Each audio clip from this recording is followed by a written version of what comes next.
The second myth, that we have to follow the national curriculum. So in the UK, there is a whole system of education that's already been put in place, a curriculum that's already been put in place that says exactly what each child in each year has to learn in each of the subjects. And that's what is taught in all of the schools. Now, some of the newer schools called the academies, they've got a little bit of curricular independence, so they can kind of choose a little bit more exactly what it is their children are learning, but they still kind of roughly need to stick to the national curriculum. The other myth is that, okay, so we have to teach the national curriculum. We have to follow that. We have to teach our children 5 days a week. They have to be in school for 6 hours a day, and they have to get tested yearly and do the stats when they come up and do GCSEs and A levels appropriate to their age, as if they were in school. Now, going back to the Education Act of 1996, we get to decide what it is our children are learning at home. There is nothing that says they have to follow the national curriculum. There's nothing to say they have to be in school 5 days a week or for 6 hours a day, and they don't have to get tested at all.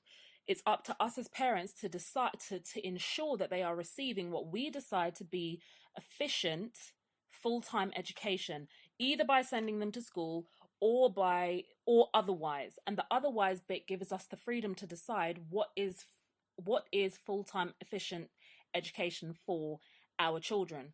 So that means that we can adapt as long as we are confident we're doing that with our children.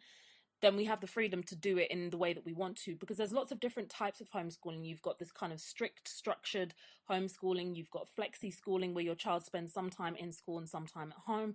You've got the Montessori type of homeschooling. You've got the Charlotte Manson type of homeschooling. You've got the unschooling. You've got some people who are more eclectic homeschool. So unschooling is where you don't follow any kind of schedules or anything. You've got the eclectic homeschoolers who kind of use a little bit of all of the different techniques and merge them all into one.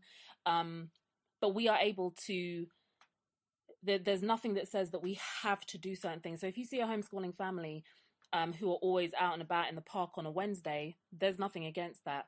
As long as the parent is confident that they are giving their child adequate education full-time to their needs, that's fine. Now, bearing in mind, when a child is in school, the teacher has to deal with them and 25, 30 other children. When a child is at home, depending on how many children are in that family, so if there's a family of 3, the teacher or the parent only has to divide their time between 3 children as opposed to 30. So what you can focus and give your child as an education is going to be very different, because you'll be able to focus on on just your child's learning, as opposed to your child having a 30th of the teacher's attention. So you can do a lot more with children who are homeschooled. So it means that they basically don't, and oftentimes they don't need as much time to pick things up and to be taught things in a homeschool setting.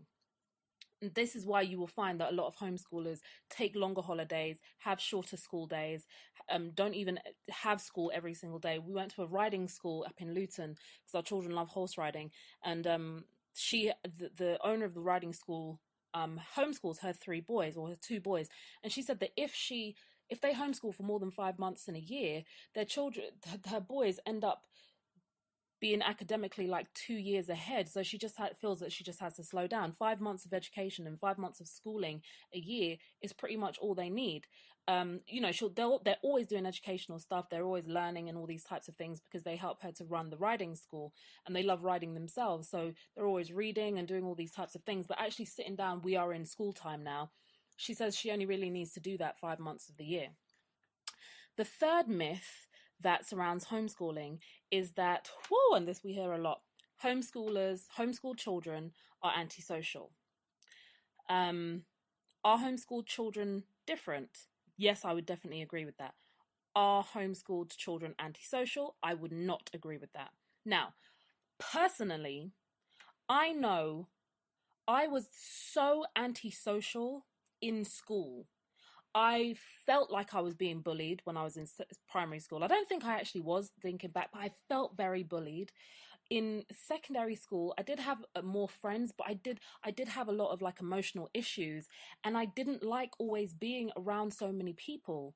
And a lot of parents actually find that the reason why, when you speak to some parents, you'll find the reason why they've taken their children out of school is because their children in school were just not adapting very well. And they became reclusive. And when they were at home, they were happy and they were social and, talkative. But when they got into the school setting, that's what actually shut them off and closed them down. So there's children in school who are just as antisocial as children who are out of school. And by nature, some people are just not people. They're not the type of people who like having loads of friends and being very talkative and being supposedly social as much as other children. And that term, antisocial has got different meanings to different people. So for some people, if a child can go into a shop with their parent and they're doing them some shopping and the shopkeeper says hi to the child, as long as the child feels comfortable, if the child is able to say, oh, hi, how are you? How, are you having a nice day today?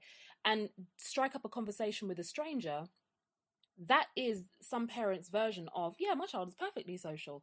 Put your child in the middle of 30 other children who are running up and down and, laughing and playing and making loads of noise, and that child doesn't want to interact with any of those other children. That doesn't necessarily make that child antisocial. That just means that setting is not right for them. But some people are like, oh, the child's antisocial, they don't need to know how to interact in public because they've always been away from other children at home.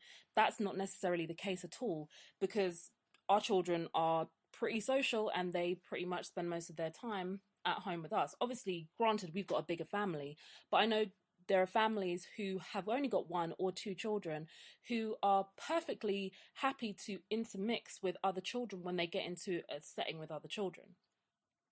So it's not just being homeschooled that will determine whether a child is antisocial or not.